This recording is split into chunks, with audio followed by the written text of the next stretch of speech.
Bonjour et bienvenue dans cette vidéo. Nous sommes à la fin de l'année 2023. C'est pour nous, professionnels de la santé, l'occasion de faire notre propre bilan de santé. Et aussi l'occasion de se projeter pour l'année 2024. Qu'est-ce qu'il faut faire pour rester en bonne santé pour la nouvelle année. Et pour cela, je vais partager avec vous une compilation de vidéos, c'est-à-dire un condensé, un résumé de vidéos qui va vous montrer comment avoir et rester en bonne santé et commencer la nouvelle année avec force et énergie et du bien-être en général. Dans nos vidéos précédentes, nous avons parlé beaucoup de prévention. On a parlé des problèmes de perte de poids, on a parlé des problèmes d'avoir une saine alimentation, on a parlé des problèmes d'exercice physique pour avoir une bonne santé. Et c'est pas seulement la prévention, on a aussi abordé des sujets de traitement et des sujets curatifs. On a vu qu'est-ce qu'il faut faire en cas d'étouffement qui est très fréquent, on a vu qu'est-ce qu'il faut faire en cas de brûlure, on a aussi mentionné les problèmes d'attaque cardiaque, les problèmes d'RCR, les compressions, etc. et les problèmes d'étouffement, les problèmes de hockey et d'insomnie en passant. Donc, je vais vous montrer en récapitulatif qu'est-ce qu'il faut faire dans tous ces étapes pour pouvoir traiter et prévenir les maladies qui vont vous arriver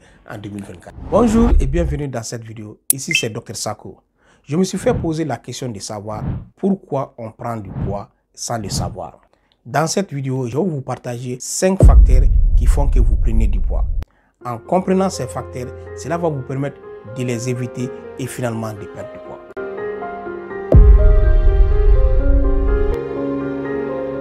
L'une des raisons les plus évidentes de la prise de poids excessive, c'est l'alimentation. En adoptant une alimentation riche en calories, en sucre et en gras, on va favoriser une prise de poids. De même, quand on fait une alimentation stricte, sans sucre et sans gras, cela est en faveur d'une perte de poids. Même si on ne mange pas beaucoup, du moment où on mange beaucoup de sucre ou beaucoup de gras, on va avoir une augmentation de poids. Donc, en diminuant ces deux facteurs, vous allez avoir une baisse significative de poids.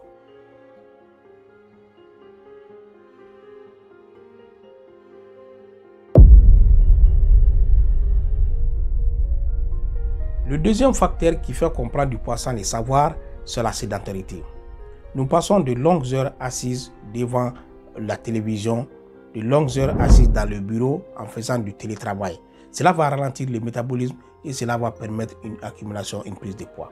En effet, le métabolisme, c'est la vitesse à laquelle notre organisme fonctionne. Plus le métabolisme est rapide, plus le sang circule rapidement, plus les déchets sont éliminés rapidement.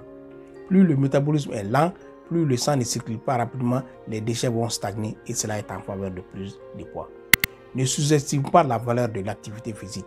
Faites de l'activité physique, faites de l'exercice, cela va permettre de faire une rapidement, la métabolisme va être plus rapide et cela va favoriser une perte de poids.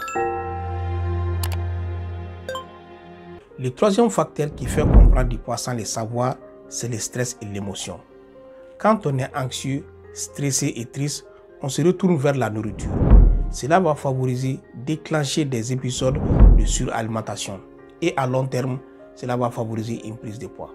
Donc, adoptez sur une attitude positive, faites du yoga, de la relaxation, riez beaucoup plus pour éviter le stress et l'anxiété. Si vous avez aimé cette vidéo jusque-là, alors donnez-moi un petit pouce. Abonnez-vous à cette chaîne et finalement partagez-les au maximum de personnes qui ne savent pas pourquoi ils prennent du poids sans le savoir. Le quatrième facteur qui fait qu'on prend du poids sans le savoir, c'est le facteur génétique. Des études ont montré que nos gènes influencent notre capacité à prendre du poids.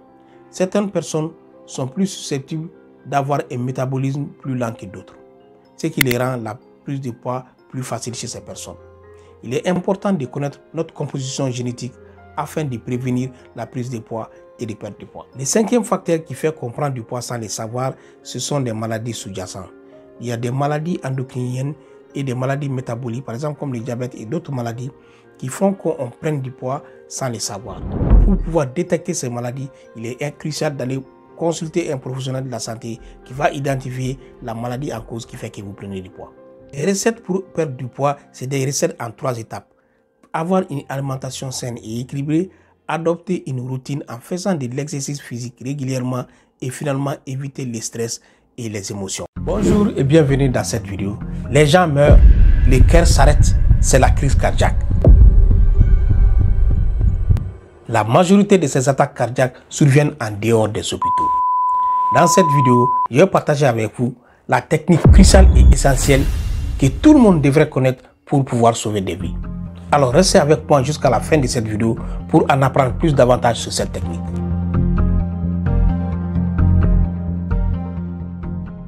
la technique du massage cardiaque, de la réanimation cardiovasculaire, du secourisme d'urgence ou du RCR, ce sont les mêmes appellations. Cette technique consiste à pomper le cœur d'une victime qui est entre la vie et la mort. En appliquant cette technique, vous allez augmenter considérablement la chance de survie de cette personne. Même si on n'est pas expert ou on n'est pas un professionnel de la santé ou un secouriste, les compétences de base que je vais te partager vont peut-être te permettre de sauver la vie de quelqu'un. En d'autres termes, mieux vaut casser la côte, 2 ou 3 côtes de quelqu'un en faisant mal des techniques et au final lui sauver la vie que de rester par ignorance sans rien faire, par peur de mal faire et que la personne décède. Quand le cœur s'arrête, c'est la fin ou presque la fin. C'est pour cela qu'on fait le massage cardiaque justement pour faire repartir le cœur. En cas d'arrêt cardiaque, le massage cardiaque est indiqué. C'est indiqué pourquoi? Parce que cela m'amène à vous dire le rôle du cœur. Le rôle du cœur, c'est de pomper, faire des battements pour envoyer le sang aux organes vitaux, le cerveau et le cœur lui-même. Si ces organes-là sont absents de sang, alors la mort ne peut que s'en suivre. Donc le massage cardiaque est indiqué pour pomper le cœur afin que le sang soit irrigué par tous les organismes, notamment le cerveau et le cœur. Quand on pompe le cœur, il va envoyer le sang à ces différents organes qui normalement, quand le cœur est arrêté, ne recevront plus de sang. Comment savoir que la personne a un arrêt cardiaque afin de commencer la manœuvre de massage cardiaque? Il y a 3 piliers à regarder. On regarde d'abord si il y a une circulation, si le sang circule. La deuxième chose à regarder, c'est de voir si la personne ne respire plus. La troisième chose à regarder, c'est de voir est-ce que la personne est consciente. Est-ce qu'elle répond à vos questions? Est-ce qu'elle répond à vos stimulations? Je vais détailler tous ces aspects-là plus tard. Pendant une situation de vie ou de mort, quand quelqu'un a un arrêt cardiaque, alors la plupart des gens sont paniqués. Pourquoi ils sont paniqués? Parce que justement, il y a l'ignorance. Quand on ne connaît pas quelque chose et quand ça t'arrive, tu n'as pas d'explication, c'est pour cela que tu paniques. Et en plus, quand tu n'agis pas, tu paniques. En ayant des outils, en étant formé et en sachant quoi faire dans cette situation, alors on est moins paniqué et en agissant aussi, en appliquant nos connaissances, parce que quand on réagit, le stress disparaît et la panique disparaît. En un mot, on vérifie la circulation, la respiration et l'état de conscience. Ce sont les 3 paliers à regarder chez une personne qui est en arrêt cardiaque. Donc, comment on regarde la circulation? Comme je viens de dire, on prend le pouls. Comment prendre le pouls? On repère le pouce. On repère le pouce et on dépose le doigt comme ça au niveau du pouce. Pendant 1 à 2 secondes, c'est ça, on récupère le pouls radial. En déposant la main sur le pouls radial, on va voir s'il y a battement à ce niveau. Donc s'il y a battement, ça veut dire que la personne n'est pas en arrêt cardiaque. S'il y a absence de pouls, ça veut dire que la personne est en arrêt cardiaque. Donc on repère d'abord le pouls brachial au niveau du pouce. Le creux au niveau du pouce, c'est ici le pouls brachial. Donc la deuxième chose à vérifier si une personne est en arrêt cardiaque, c'est de voir si elle respire. Comment on regarde la respiration? On sent d'abord avec la peau au niveau du nez, on essaie de voir s'il y a le passage d'air. Et puis on vérifie, on regarde la poitrine si elle bouge. S'il y a un mouvement thoracique, si la poitrine bouge, ça veut dire que la personne respire. Et si elle respire, on ne fait pas la manœuvre de massage cardiaque. Si la personne ne respire pas, on commence la manœuvre de massage cardiaque. Donc on regarde la respiration, en regardant si la cage thoracique bouge, en regardant au niveau du nez s'il y a passage de l'air, en touchant comme ça. La troisième catégorie à voir si la personne est en arrêt cardiaque, c'est de voir son état de conscience. C'est-à-dire, est-ce que la personne est alerte ou éveillée. En ce moment, on appelle la personne par son nez, on essaie de le pincer, de le stimuler pour voir s'il sent quelque chose. On essaie de le stimuler au niveau du sternum s'il se réveille. Si la personne ne répond pas à l'appel, elle ne répond pas au stimulus, elle ne répond du tout pas, ça veut dire qu'il y a un arrêt cardiaque. Aussi, au niveau de la respiration, j'ai oublié, il faut regarder au niveau du visage. Si le visage n'est pas bleu ou pâle, ça veut dire tout simplement qu'il n'y a pas d'entrée d'air. En ce moment, qu'est-ce qu'on fait?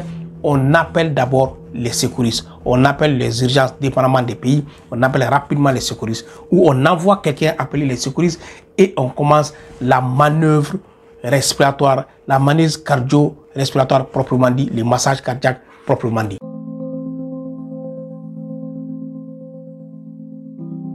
Avant de commencer la démonstration et l'explication du massage cardiaque proprement dit, si vous avez aimé nos vidéos jusqu'à présent, alors vous avez 3 actions à faire. Abonnez-vous à cette chaîne si ce n'est déjà fait, partagez-les au maximum, finalement cliquez sur la cloche de notification pour notifier nos prochaines vidéos.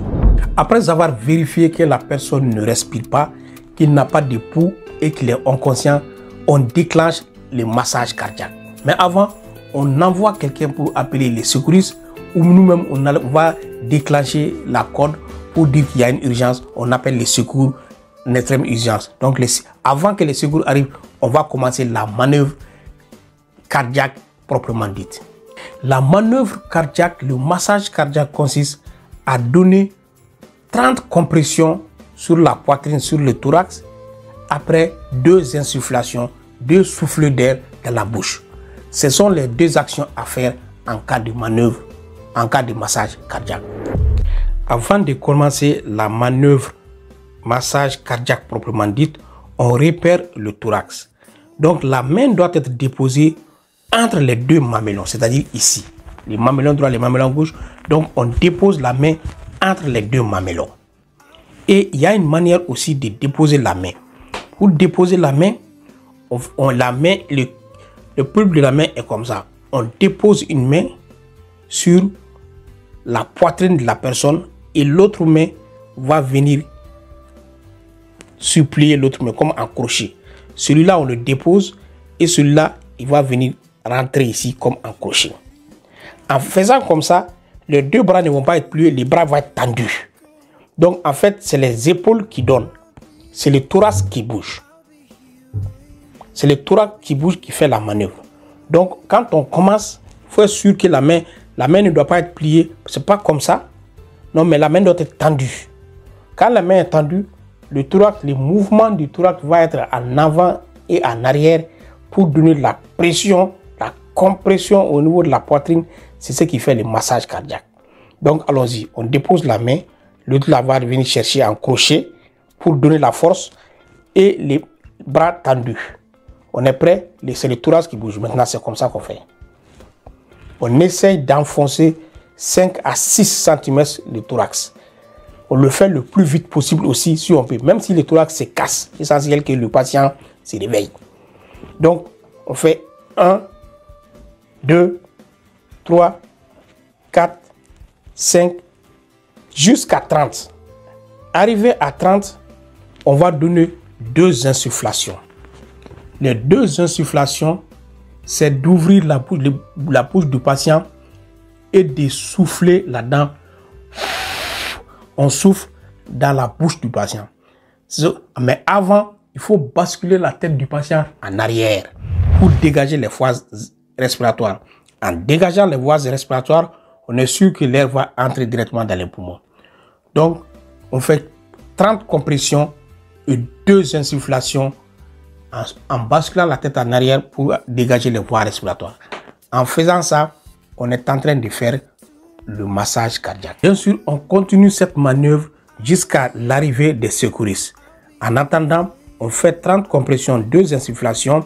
On regarde le visage du patient, de la victime, pour voir s'il respire. En même temps, on vérifie s'il y a des pouces en faisant continuellement le massage cardiaque. Dès l'arrivée des secours, s'ils nous disent d'arrêter, notre travail est fini. En ce moment, on arrête pour que eux ils puissent prendre le relais. Ceux qui veulent avoir beaucoup plus d'informations, j'ai laissé un livre gratuit sur la barre de description pour le massage cardiaque. En plus du livre, j'ai laissé une vidéo explicative, une vidéo de formation qui vous explique de A à Z comment faire le manœuvre de massage cardiaque pour finalement sauver des vies. Bonjour et bienvenue dans cette vidéo. Nous avons tous déjà été brûlés, que ce soit dans la cuisine avec de l'eau chaude ou en prenant simplement un bain de soleil ou avec de l'électricité. Les brûlures sont très fréquentes, mais il est essentiel de savoir agir en face d'une brûlure. Dans cette vidéo, je vais partager avec vous les nouveaux remèdes qui vont vous permettre de soulager les brûlures. Alors restez avec moi jusqu'à la fin de cette vidéo pour en apprendre plus davantage.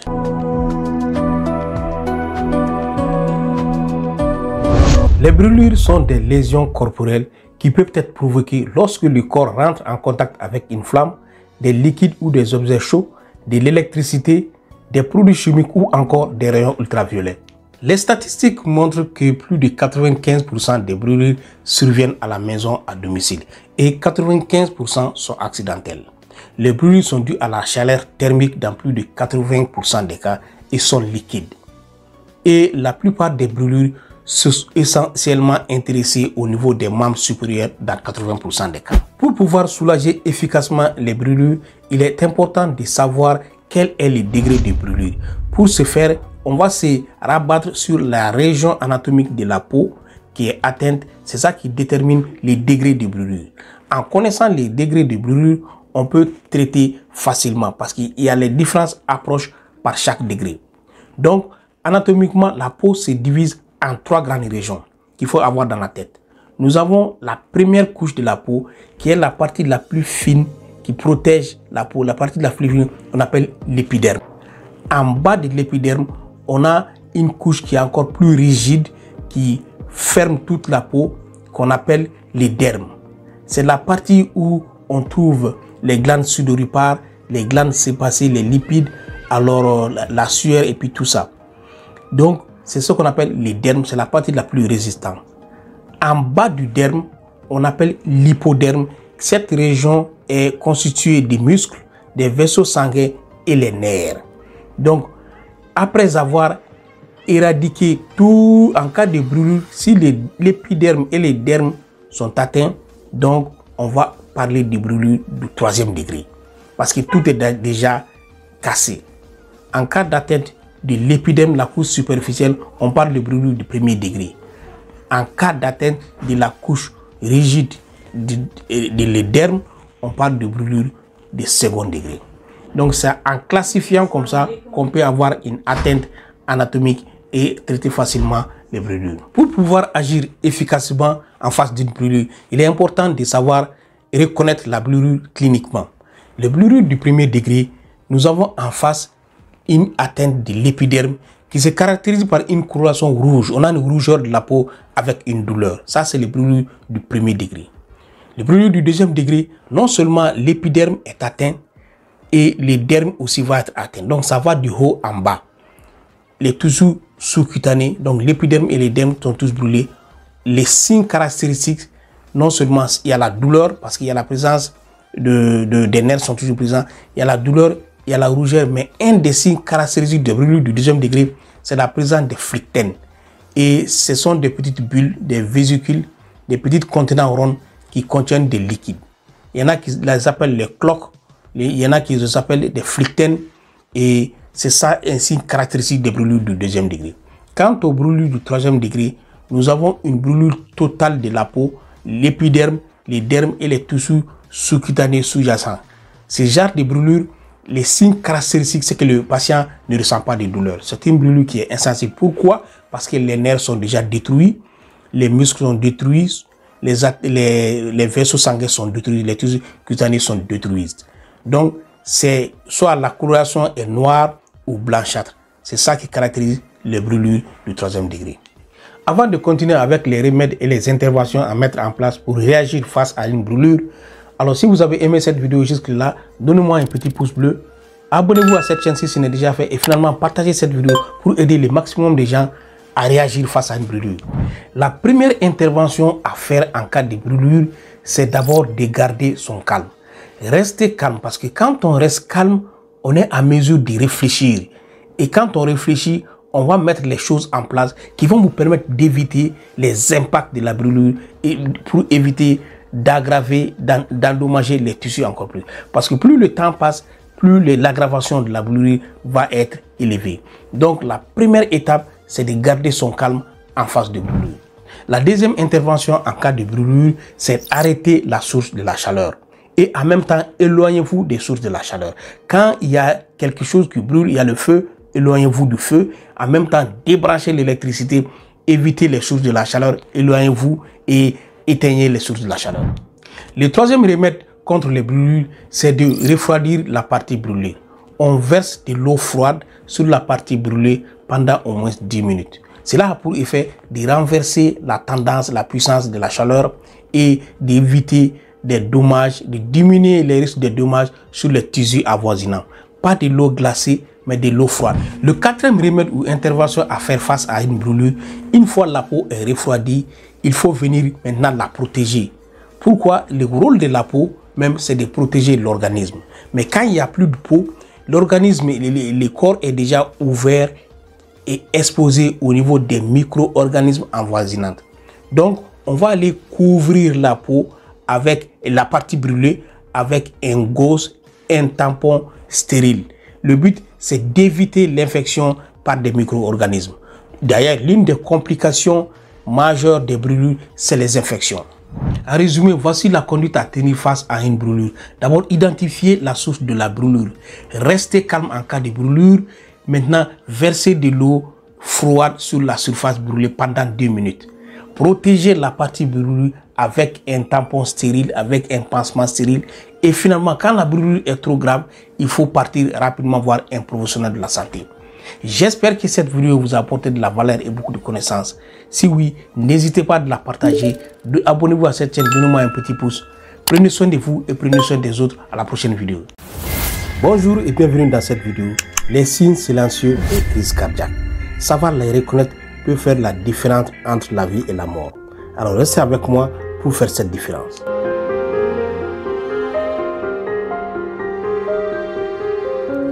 Les crises cardiaques, encore appelées mort subite ou l'infarctus du myocarde, est très fréquent. Une personne peut tomber subitement dans les stades, dans le public, et émotionnellement, il peut être atteint et il peut tomber. C'est la crise cardiaque. Mais généralement, ces signes sont prédicteurs. On connaît les signes classiques des crises cardiaques, c'est-à-dire la personne va mettre la main à la poitrine, une douleur thoracique, une douleur au niveau du cou et au mâchoire, et une douleur qui irradie au niveau du bras gauche. Ce sont là les signes classiques des crises cardiaques. Mais à côté, il y a des signes non classiques qui disent silencieuses. En reconnaissant les signes, tu dois éviter de faire une crise cardiaque. Ce sont les signes dits silencieux que je vais vous développer par la suite. D'une manière générale, une crise cardiaque est une condition très grave où le flux sanguin vers le muscle cardiaque est brusquement bloqué par du sang coagulé qu'on appelle un caillot. Et cela va entraîner des dommages au niveau du cœur lui-même. Ces dommages au cœur font que le cœur lui-même ne va pas faire sa fonction normale, qui est de faire un battement, des contractions et envoyer le sang vers les organismes pour que ces organismes-là font leur fonction, notamment le cerveau, le cœur lui-même et les systèmes digestifs et les systèmes musculo-squelettiques. Maintenant que vous connaissez les signes classiques qui est une douleur thoracique, une douleur au cou, au mâchoire et au bras gauche avec une sueur froide. Avant d'entamer les signes silencieux d'une crise cardiaque, si vous aimez cette vidéo jusque-là, alors donnez-moi un petit pouce, abonnez-vous à cette chaîne si ce n'est déjà fait et finalement partagez cette vidéo pour que le maximum de gens reconnaissent les signes silencieux afin d'intervenir rapidement. Les signes silencieux, ce sont les signes extracardiaques, les signes qui sont en dehors de la poitrine. On va trouver les signes d'autres organes, mais ces signes dénotent véritablement la présence d'une crise cardiaque. Le premier signe silencieux d'une crise cardiaque, c'est la fatigue inhabituelle. Quand on se sent fatigué sans raison apparente, on se sent épuisé même après avoir pris un repos, alors c'est un signe silencieux d'une crise cardiaque. Le deuxième signe silencieux d'une crise cardiaque, c'est l'essoufflement. Si vous avez du mal à respirer après une activité légère inhabituelle, c'est une forte suspicion d'un signe silencieux d'une crise cardiaque. Le troisième signe silencieux de la crise cardiaque, c'est une douleur au niveau du cou, de la mâchoire et de l'estomac. Ce sont des douleurs qui se propagent ailleurs que la poitrine. Le cinquième signe silencieux de la crise cardiaque, c'est l'anxiété et la peur imminente de mourir. On a peur sans raison apparente, une peur inexpliquée qui est là et un sentiment de mort imminente. On croit qu'on va mourir rapidement. Cela est un signe silencieux d'une crise cardiaque. N'ignorez pas des signes, même si ces signes sont souvent subtils, ils sont d'apparition brusque. Il faut rester à l'écoute de son corps. Toute apparition d'une nouvelle symptomatologie que tu n'as jamais connue, alors il est important de consulter un médecin pour pouvoir prévenir l'apparition d'une crise cardiaque. La fatigue inhabituelle, de l'essoufflement, des nausées et des vomissements, une douleur abdominale inexpliquée, une douleur au niveau du cou, de la mâchoire et du bras gauche, la peur imminente, l'anxiété et la sensation de mourir, ce sont les signes silencieux d'une crise cardiaque. Bonjour et bienvenue dans cette vidéo. Les gens s'étouffent à la maison, au restaurant, au parc, dans l'avion. C'est un phénomène très important et même vital. Dans cette vidéo, je vais vous démontrer une technique qui va vous permettre de sauver des vies dans quelqu'un qui est en train de s'étouffer. Alors restez avec moi jusqu'à la fin de cette vidéo pour voir la technique. En cas d'étouffement, la personne ne peut pas avoir d'entrée d'air, donc ne reçoit pas l'oxygène. C'est un phénomène vital parce qu'il est crucial d'avoir de l'oxygène pour respirer. Un manque d'oxygène peut avoir des conséquences graves, voire mortelles. En cas d'étouffement, lorsqu'on mastique l'alimentation, le bol alimentaire ou le repas va passer de la bouche, on va l'avaler jusqu'à l'œsophage et dans l'estomac. C'est ça le phénomène normal, de la bouche dans l'œsophage et l'estomac. Mais en cas d'étouffement, qu'est-ce qui se passe? Comme l'œsophage et le pharynx sont côte à côte, quand on avale, par phénomène réflexe, le pharynx va se fermer et laisser l'alimentation passer dans l'œsophage. Mais chez les personnes âgées et chez les enfants, le réflexe du pharynx n'est pas développé, les muscles ne sont pas développés à ce niveau et ces deux tranches d'âge ont des grands risques de faire des étouffements. Mais la personne normale s'étouffe parce qu'on mange le plus souvent quand on parle. Quand on parle, quand on mange rapidement, le bol alimentaire va ce qu'on peut appeler faire fausse route. C'est-à-dire, au lieu de passer dans l'œsophage, quand on mange rapidement, le pharynx va avoir la difficulté de se fermer rapidement et le bol alimentaire, au lieu de passer dans l'œsophage, va passer dans les pharynx. Et quand ça passe dans les pharynx, il ne va pas descendre, il va se bloquer dans les pharynx et on ne peut plus respirer. L'oxygène ne peut pas arriver au poumon, la respiration est bloquée. Et l'un des signes physiques visibles de l'étouffement, c'est que la personne prend son corps. Ça montre que le bol alimentaire est obstrué dans la trachée, la personne ne peut pas respirer. C'est ça les phénomènes physiopathologiques, c'est ça qui explique l'étouffement. Cette technique permet de dégager les voies respiratoires et de se débarrasser de l'aliment qui obstrue. Alors, quand on voit une personne se tenir la gorge et incapable de parler, évidemment incapable de respirer, alors directement c'est une urgence médicale. Il faut intervenir rapidement pour pouvoir dégager les voies respiratoires pour que cette personne puisse recevoir de l'oxygène afin de respirer. C'est ça que je vais vous montrer. Quand on observe ces différents signes chez une personne avec les yeux qui s'écarquillent, la personne est anxieuse, il se tient la gorge, il a la difficulté de respirer parce qu'il recherche de l'oxygène, alors il faut intervenir rapidement et vigoureusement pour lui sauver la vie. C'est cette technique que je vais vous démontrer tout tantôt.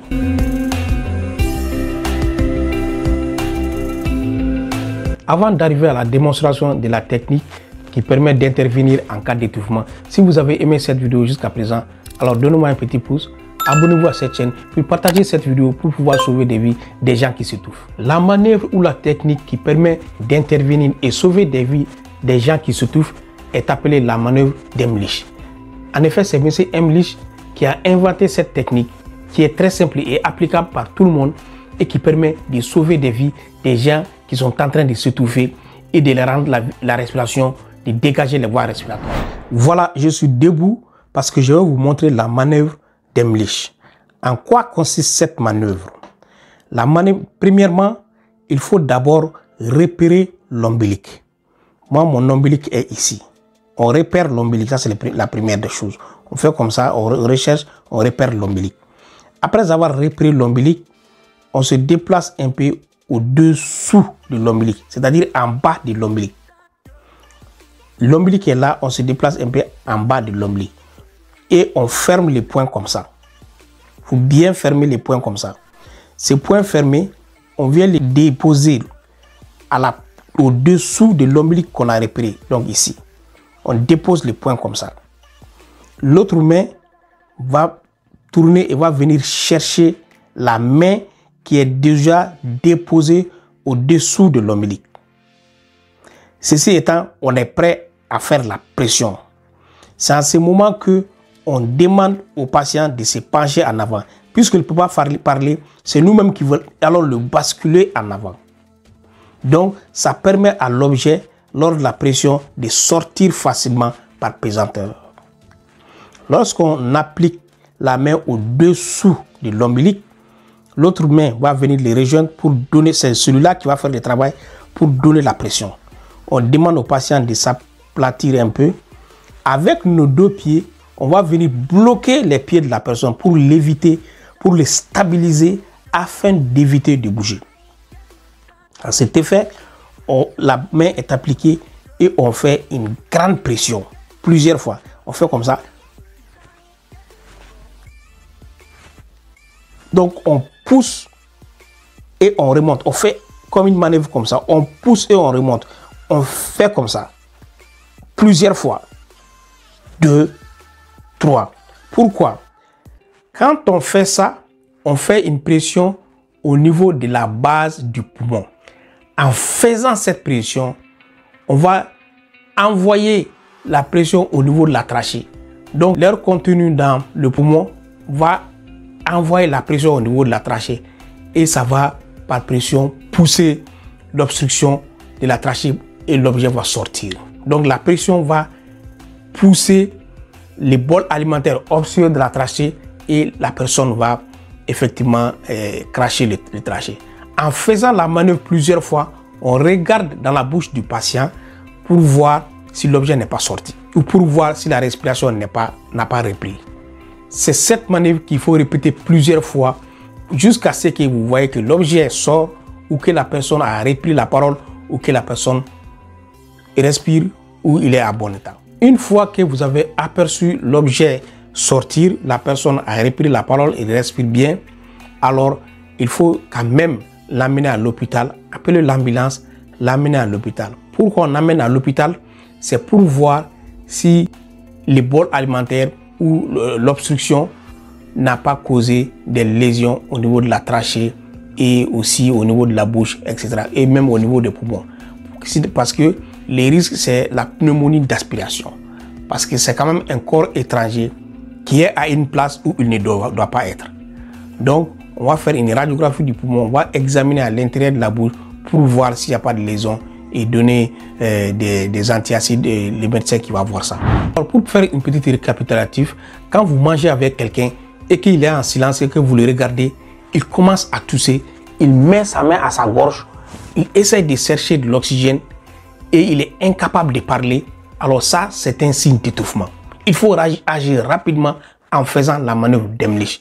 La manœuvre d'Heimlich consiste à repérer l'ombilic, à mettre la main au-dessous de l'ombilic, même si on ne le fait pas bien, mais à mettre la main au-dessous de l'ombilic et à faire une vigoureuse pression à ce niveau qui va mettre la pression sur la trachée et l'objet va sortir en vomissant. C'est une manœuvre qui marche et qui a déjà sauvé beaucoup de vies. Bonjour et bienvenue dans cette vidéo. Pour ceux qui me découvrent pour la première fois, mon nom est Ladji Sako. Je suis médecin diplômé du Mali. Ici au Canada, je suis spécialiste en gérontologie. Je viens de finir un DEC en soins. Je reçois beaucoup de questionnements des étudiants en médecine qui me demandent des signes et des symptômes. Ils sont souvent inquiets pour leur parcours scolaire. Ils veulent finir avec leur école de médecine. Donc l'inquiétude, le stress, donc ils posent des questions pour savoir comment réussir les études en médecine. C'est vrai que les études en médecine, c'est un parcours de combattant. C'est un parcours qui est peut-être très difficile. Souvent, vraiment, il y a beaucoup de mauvais chemins à prendre. Il y a des étudiants qui abandonnent. Alors, je me suis porté garant de leur expertise pour leur expliquer le mieux possible comment réussir ces études en médecine. Donc, j'ai préparé 10 astuces à partager pour pouvoir réussir efficacement ces études en médecine. Alors, restez avec moi pour en savoir plus sur le 9e astuce étant le plus important. Restez avec moi jusqu'à la fin de cette étude.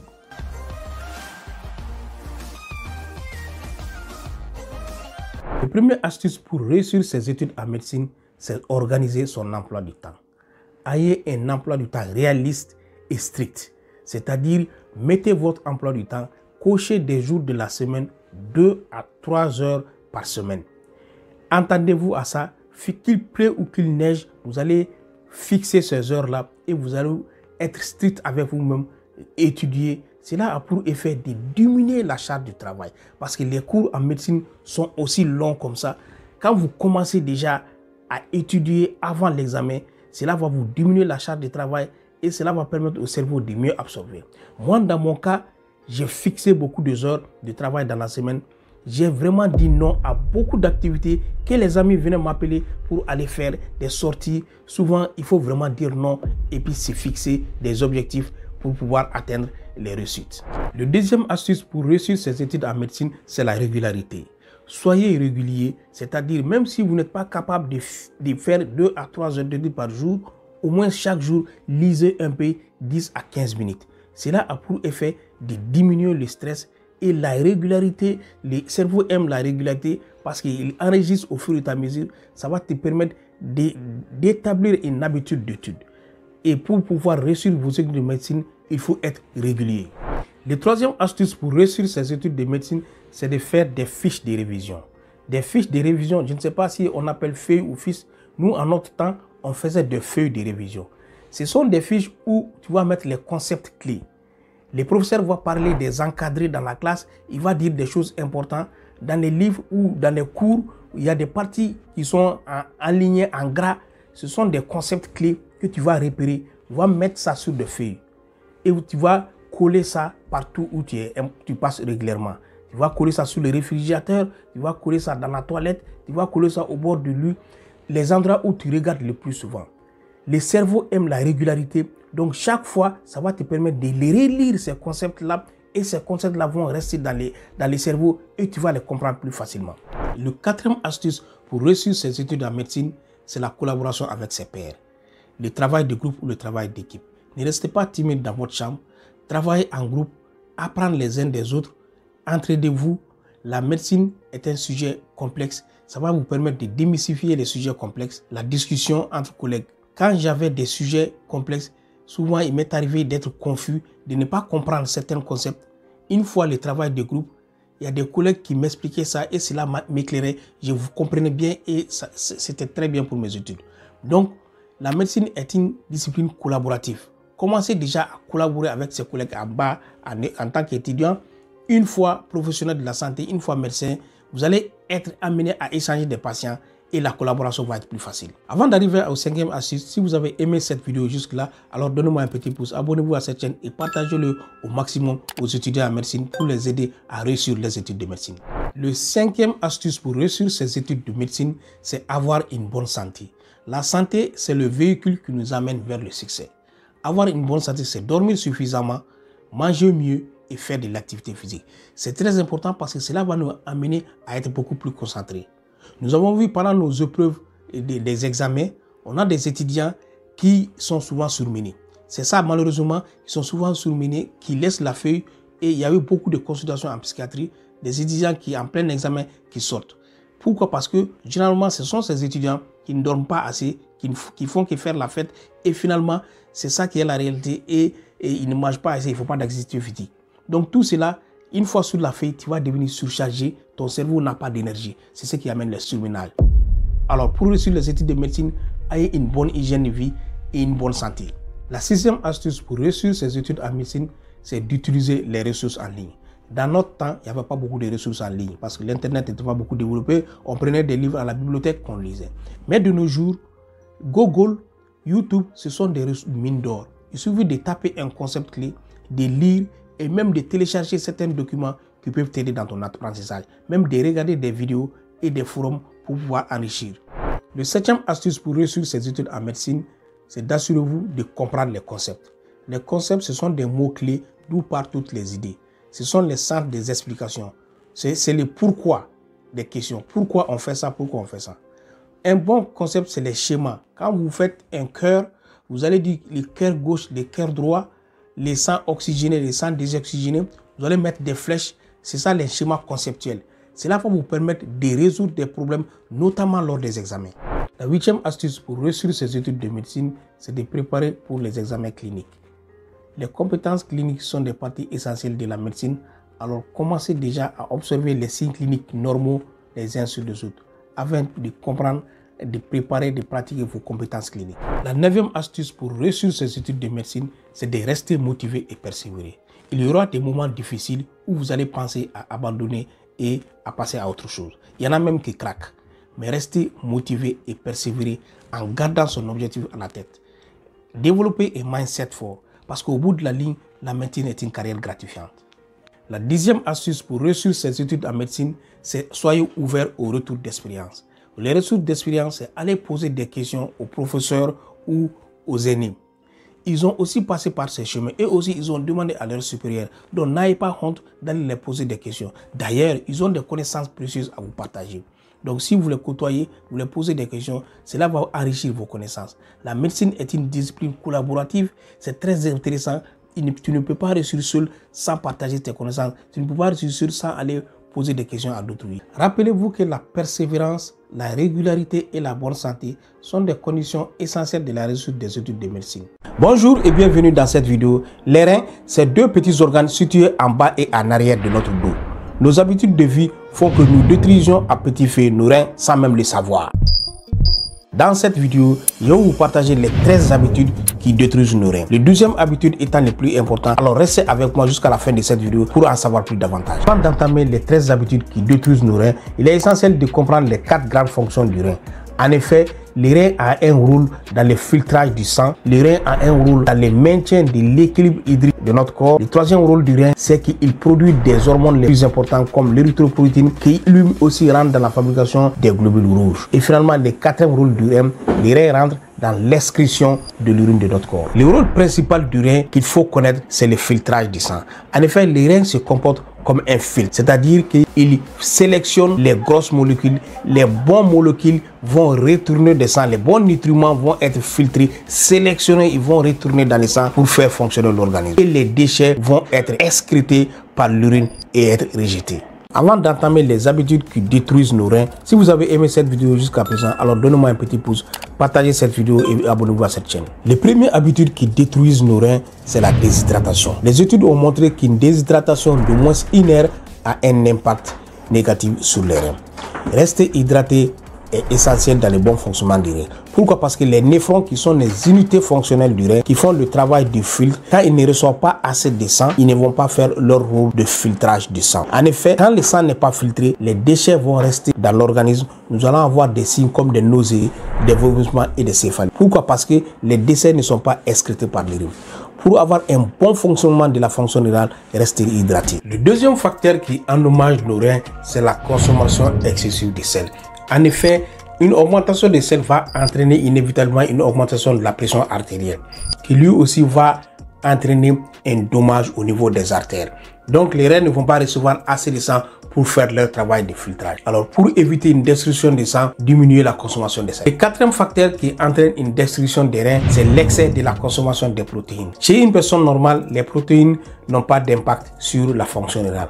Mais quand une personne a déjà une fonction rénale, les reins qui ne fonctionnent pas déjà bien, alors les reins vont déjà avoir de la difficulté à éliminer les protéines. En ce moment-là, l'excès de protéines va être problématique sur la fonction rénale. Pourquoi on dit que l'excès de protéines n'est pas bon sur la fonction rénale? Parce que les protéines vont entraîner une augmentation du poids, une obésité.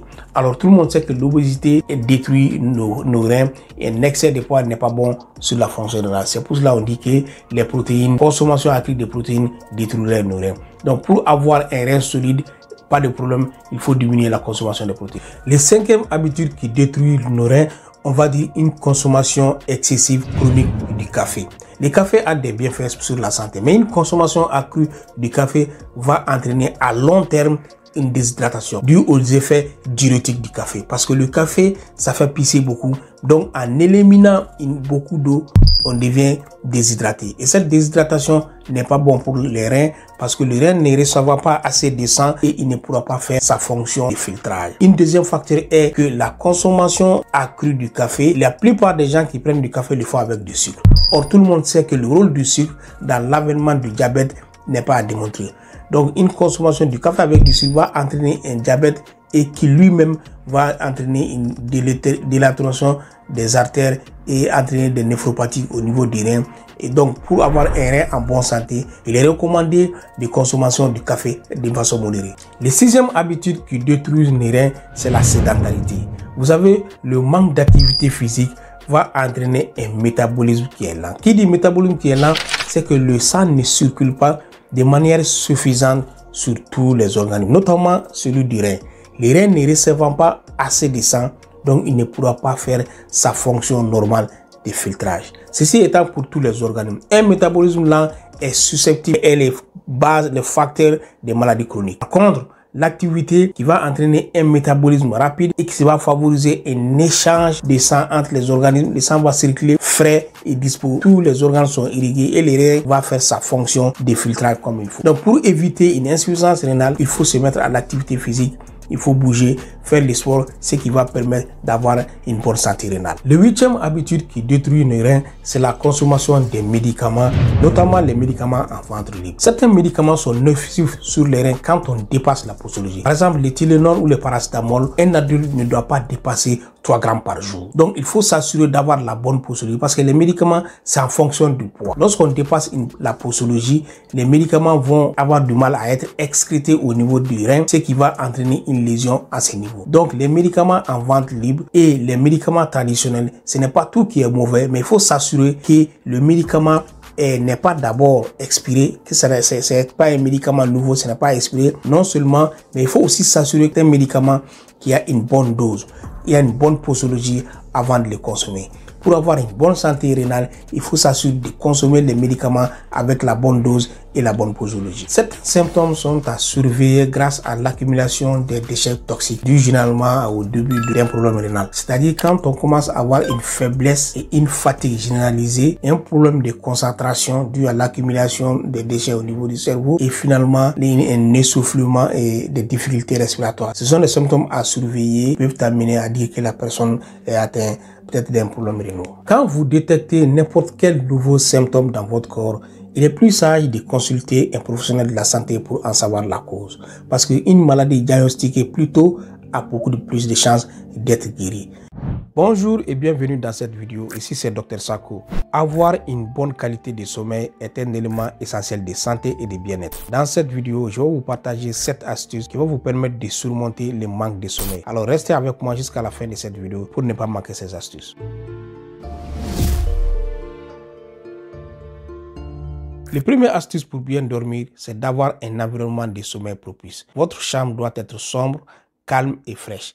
Éloignez toutes les sources de lumière, éteignez les appareils électroniques pour éviter les bruits et utilisez des rideaux compacts qui ne laissent pas passer la lumière.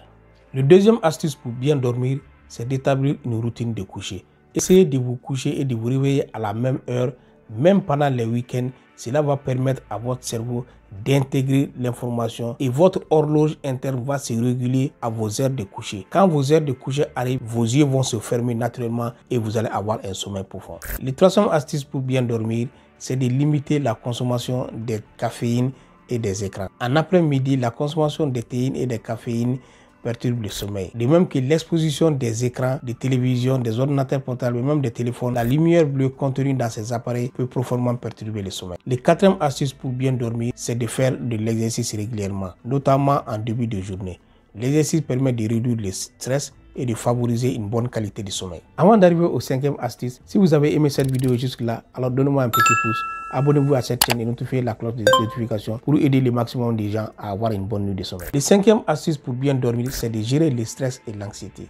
La méditation, la respiration profonde et la relaxation peuvent vous aider à vous calmer avant d'aller au lit. La 6e astuce pour bien dormir, c'est d'éviter les repas lourds. Essayez de manger 2 à 3 heures avant d'aller au lit. Non seulement cela va favoriser d'éviter des problèmes digestifs, mais aussi cela va bénéficier le cerveau d'avoir le maximum de sang, le maximum d'oxygène à son niveau pour permettre d'avoir une bonne habitude de sommeil. La 7e astuce pour bien dormir, c'est de créer une liste de tâches à faire le lendemain. Faire une liste de tâches à faire le lendemain, cela va vous aider à libérer votre esprit pour ne pas vous inquiéter des choses à faire le lendemain. Et cela n'est que favorable pour avoir une bonne qualité de sommeil. Notez bien que toutes ces habitudes combinées vont favoriser une bonne nuit de sommeil. Bonjour et bienvenue dans cette vidéo. L'hypertension artérielle est un fléau. Tout le monde a un proche qui est atteint de cette maladie. Mais que fait-on réellement pour baisser la pression? Dans cette vidéo, je vais vous partager nos remèdes. Si vous les appliquez, va vous aider à baisser significativement la pression. Si vous voulez en savoir plus, restez jusqu'à la fin de cette vidéo, car vous allez vous aussi à votre tour, avec les informations et les outils, aider vos proches à baisser la pression.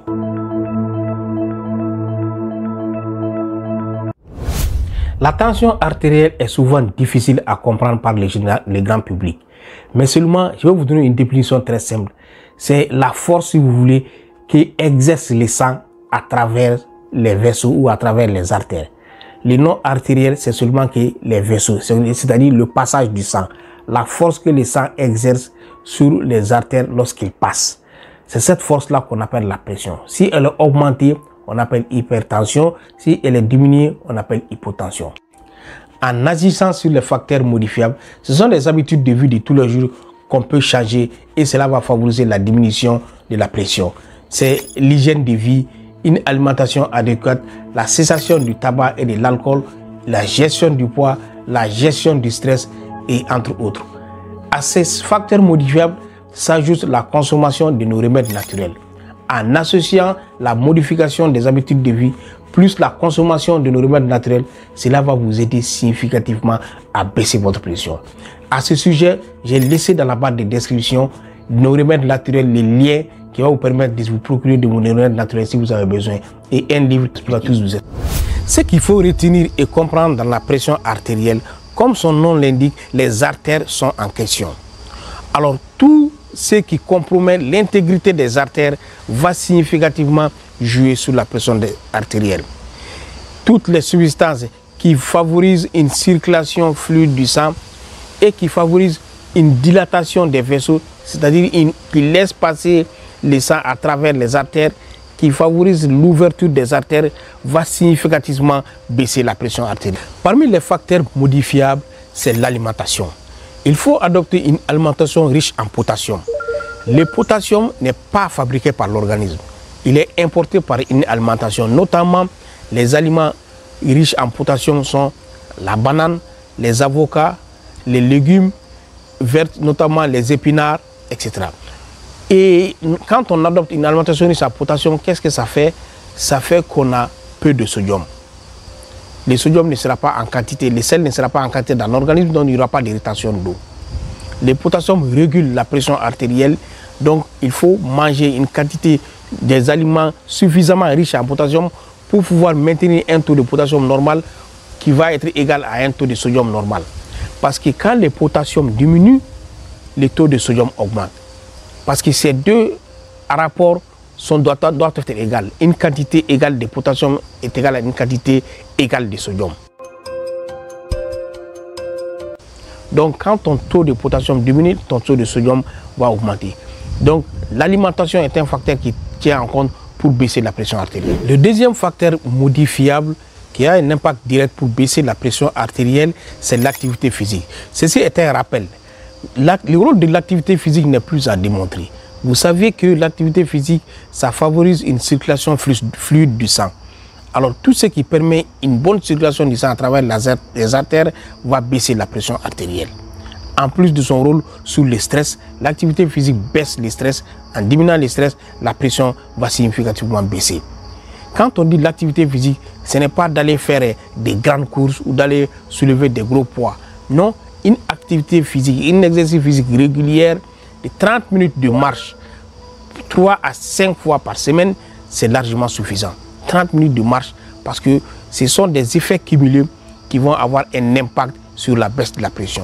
Une persévérance, le fait de faire de manière répétitive va avoir un impact sur la circulation et va significativement baisser la pression.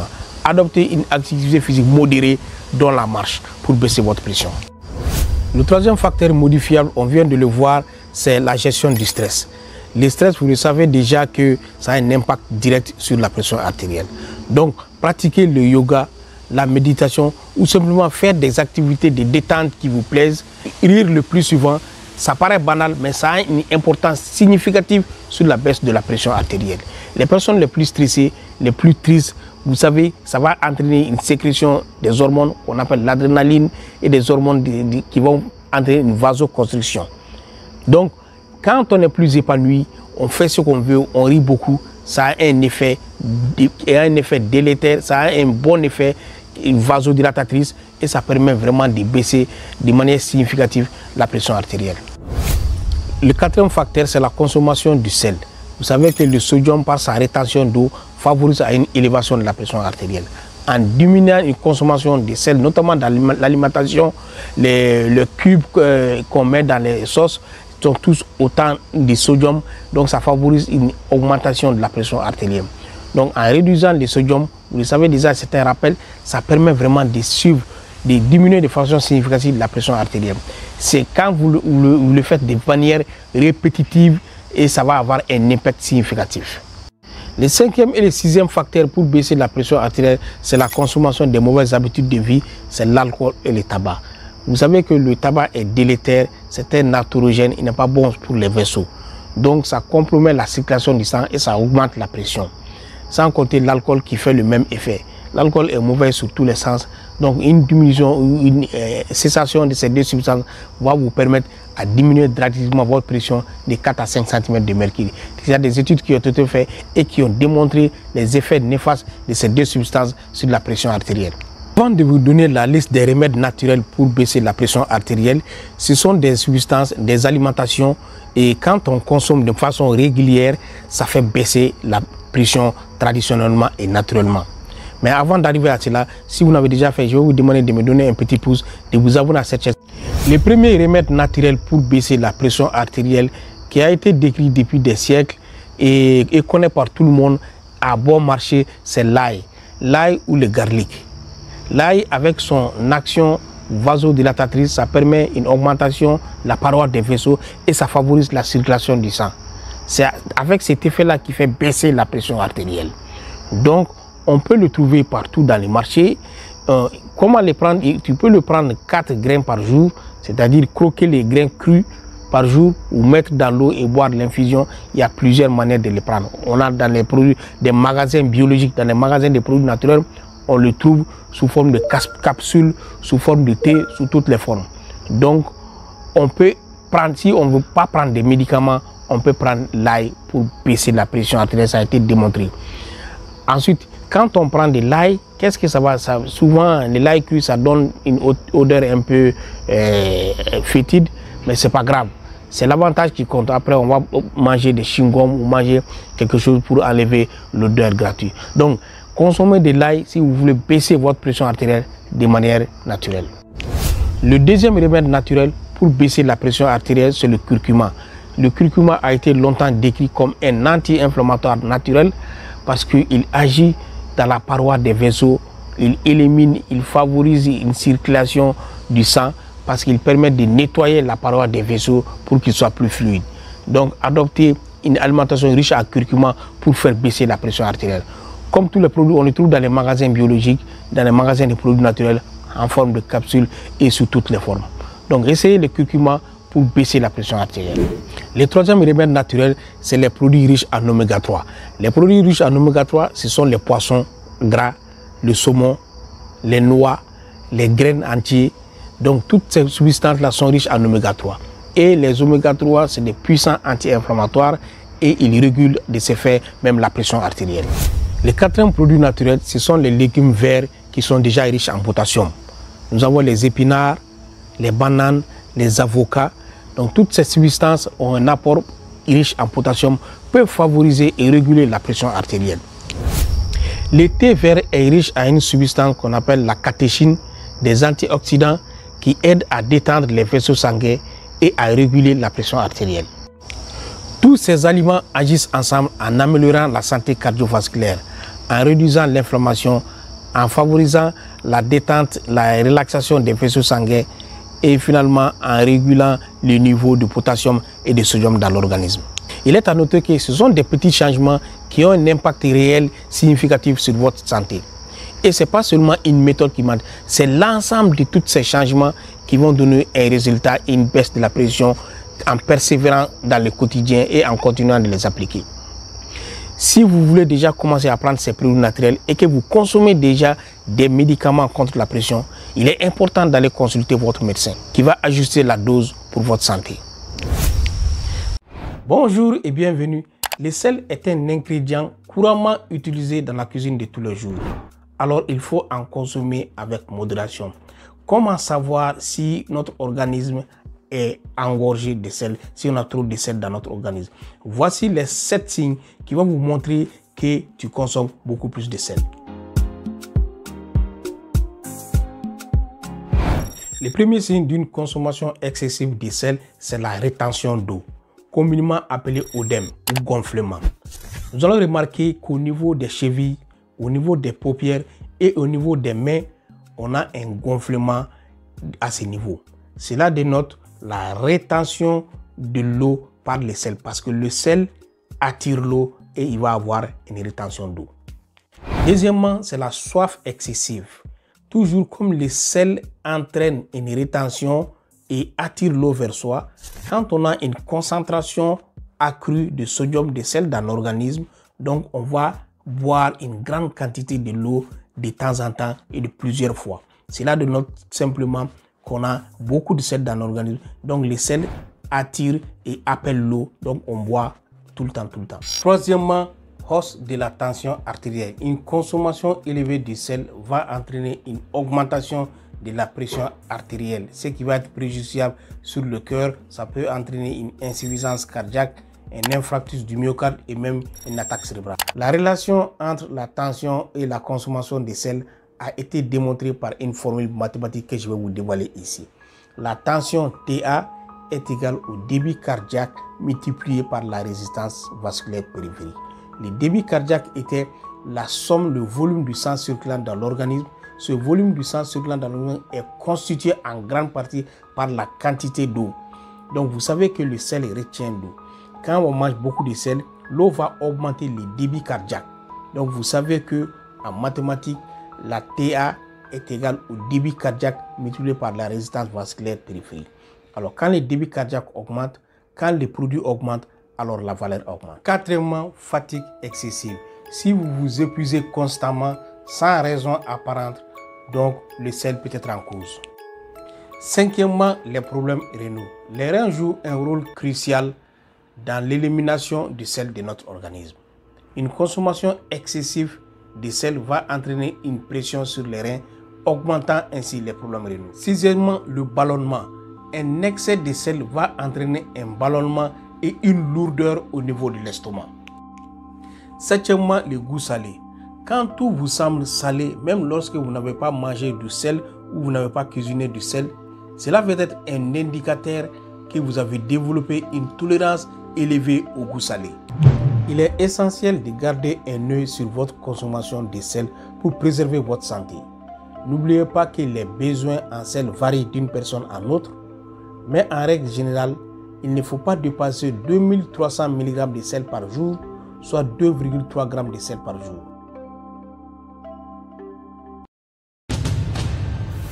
Bonjour et bienvenue dans cette vidéo. Tout le monde est préoccupé par sa santé physique, les douleurs abdominales, les vomissements, les maladies cardiaques, etc. Mais peu de gens s'intéressent à leur santé mentale. Or, la santé mentale et la santé physique vont de pair. S'il y a une détérioration de la santé mentale, cela va avoir un impact sur la santé physique et vice-versa. Dans cette vidéo, je vais partager avec vous les 10 signes de détérioration de sa santé mentale. Le 9e signe étant le plus important, alors restez avec moi pour en apprendre plus davantage.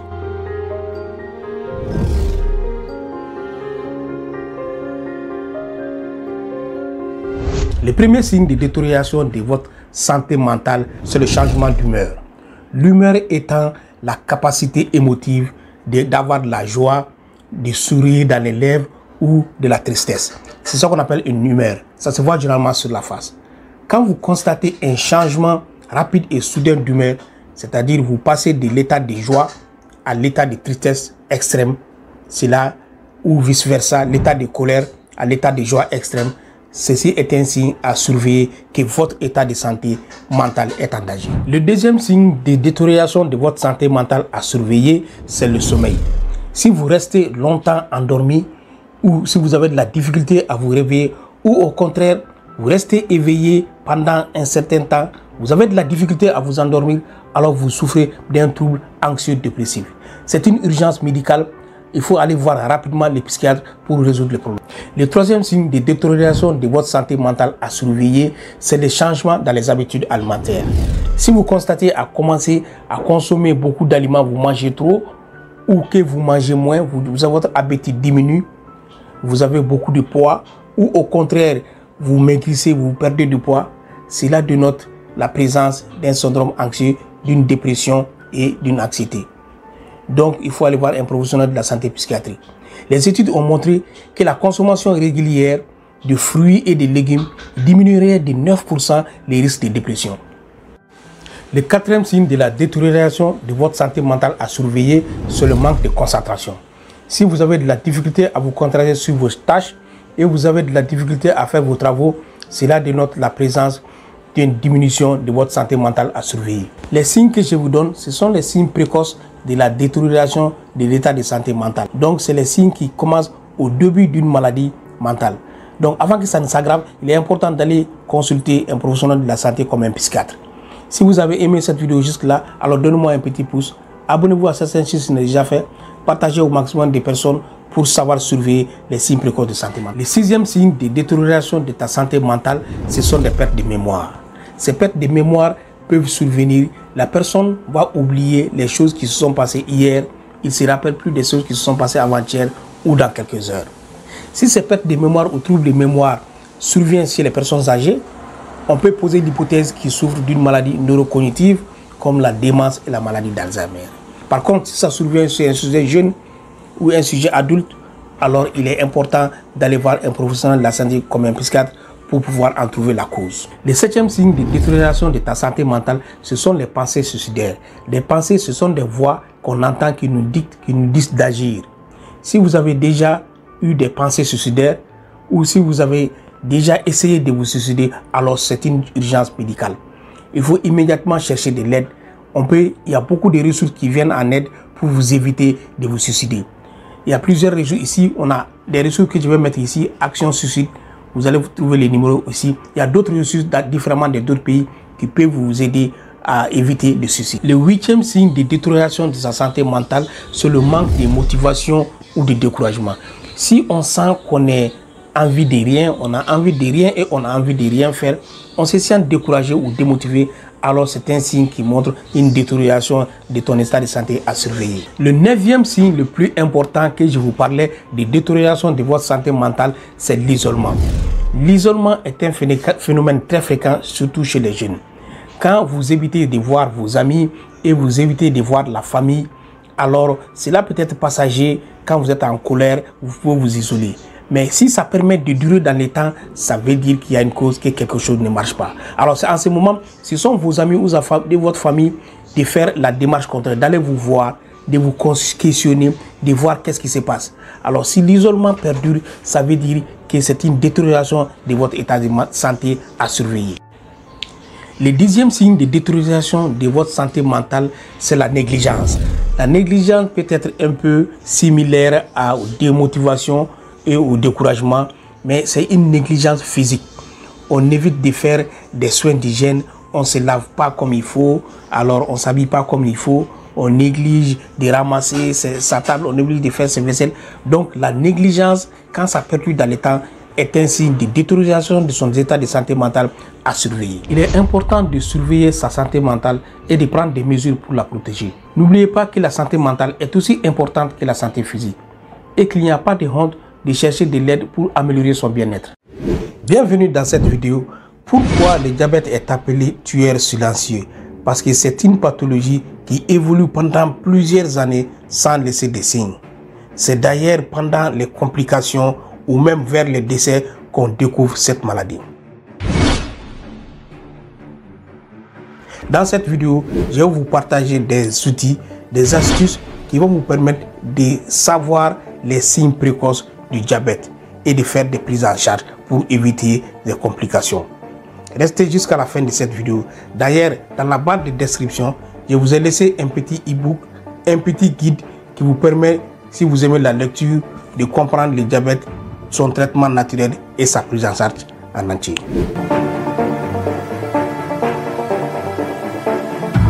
Selon la Fédération internationale du diabète et l'OMS, une personne sur 10 sont atteintes de diabète et 43% des décès sont liés aux complications du diabète.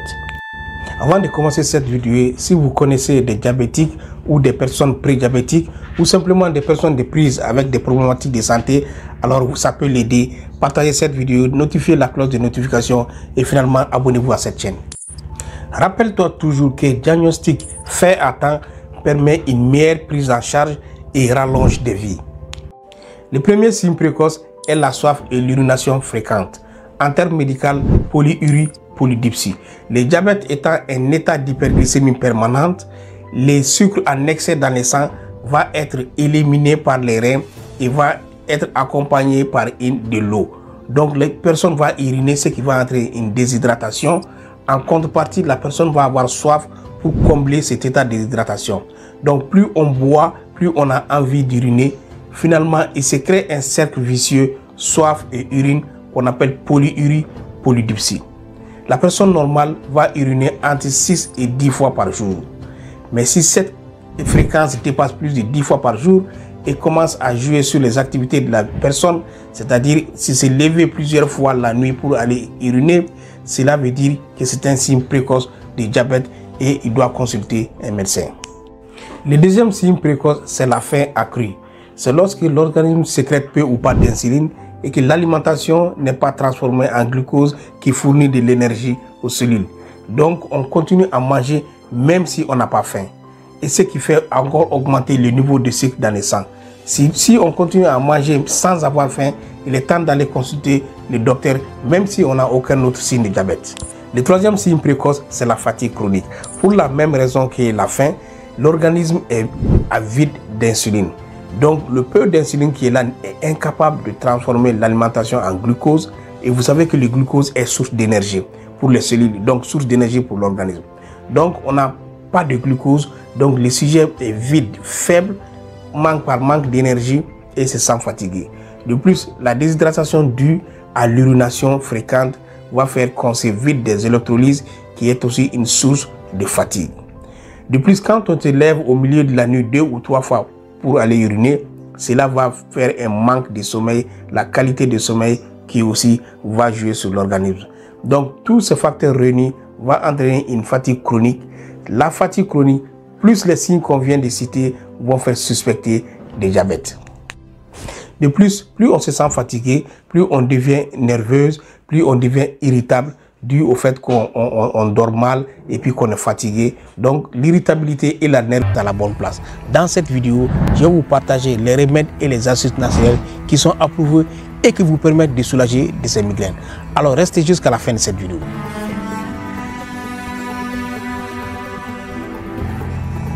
La migraine est une affection complexe dont la cause exacte n'est pas connue. Mais on suggère fortement une origine nerveuse et vasculaire. C'est-à-dire les stimulations nerveuses vont entraîner une vasodilatation qui sera l'origine de la douleur migraineuse. L'environnement et les facteurs génétiques sont liés à la migraine. Il y a 3 fois plus de femmes que d'hommes qui sont atteints de migraines. 70 à 80% des gens atteints de migraines ont des antécédents de migraine. Les facteurs déclencheurs des migraines sont aussi connus. Ce sont le stress, l'anxiété, le manque de sommeil, l'alimentation, les changements hormonaux et les changements même génétiques qui peuvent entraîner des crises migraineuses.